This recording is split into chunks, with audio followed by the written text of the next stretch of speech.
E vamos começar com essa história da economia, que voltou a crescer no segundo trimestre desse ano. O IBGE informou que o PIB teve alta de 0,2% de abril a junho, frente aos 3 meses anteriores.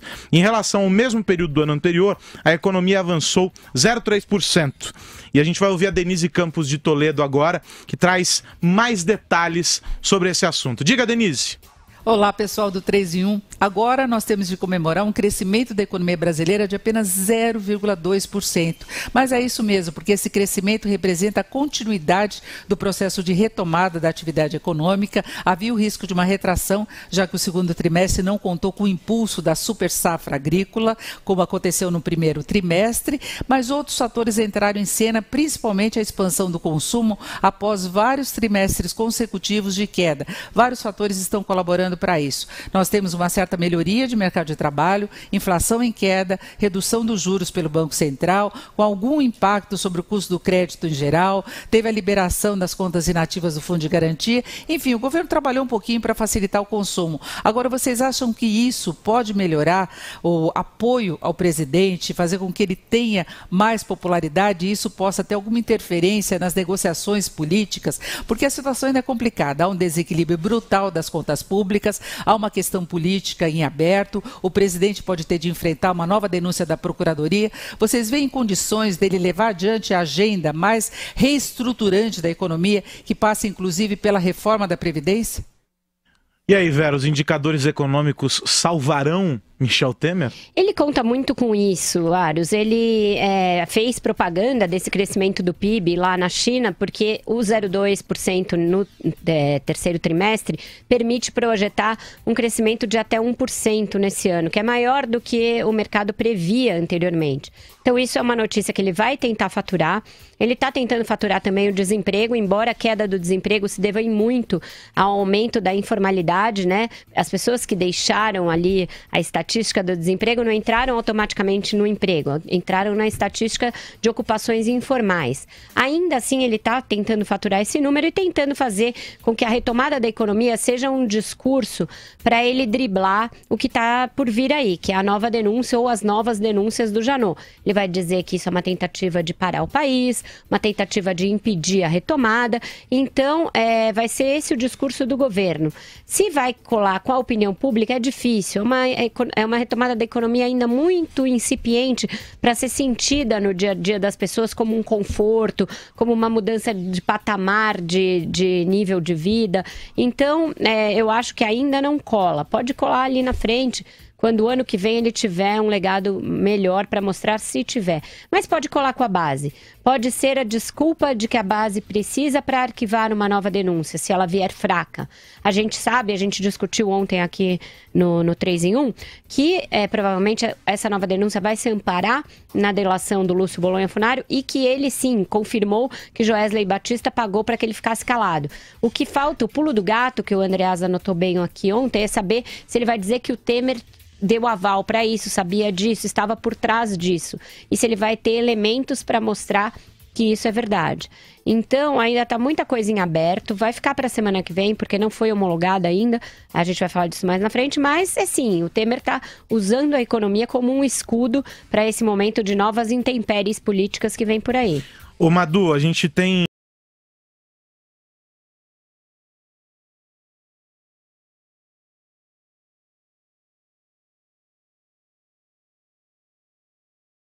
indicadores supõe isso. Ele vai se escorar neles, como a Vera diz. Mas, do outro lado, ele não para de ser bombardeado com a história das denúncias e os escândalos que se repetem.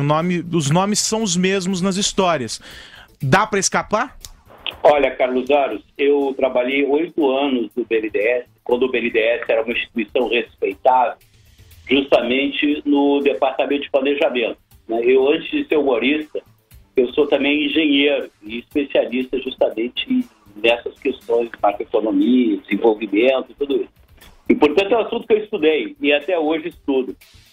E a gente já dizia, naquela época, que qualquer número é um bom número. Depende da interpretação que você dá. Esse 0,2%, na minha opinião, não significa exatamente nada. Zero em termos de... Não significa que isso é uma mudança que a gente está saindo da recessão.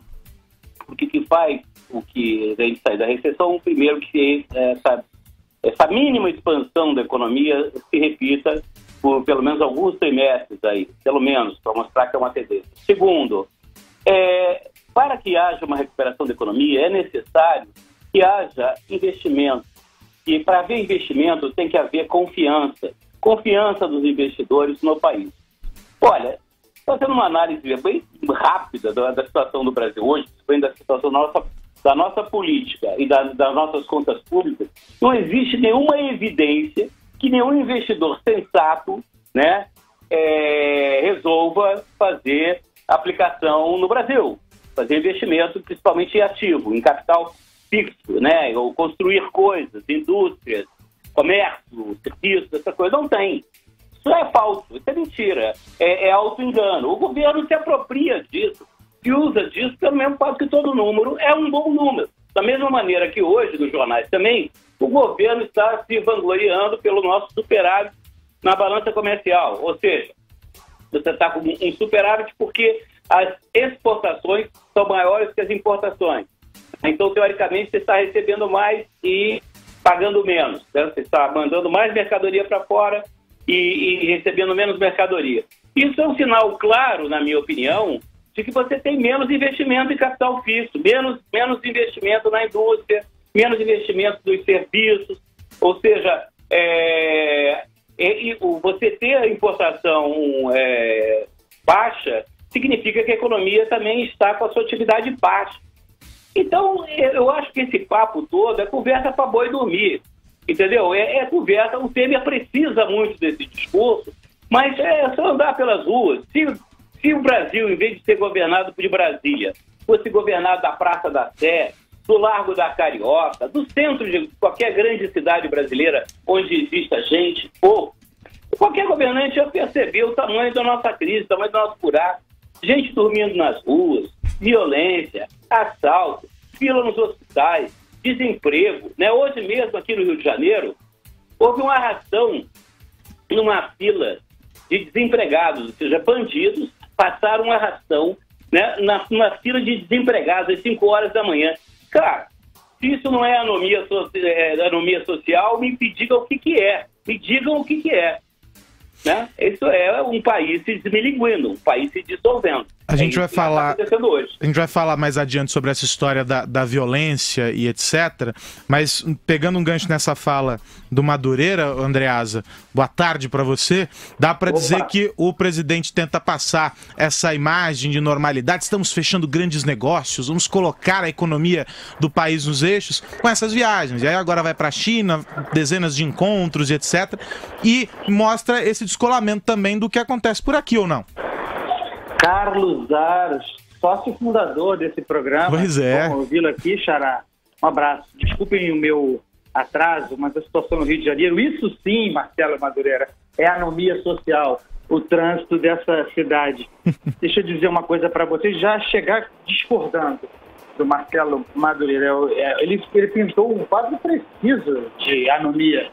Não há dúvida sobre isso, anomia social. Mas isso não tem nada a ver com o PIB. Tem nada a ver.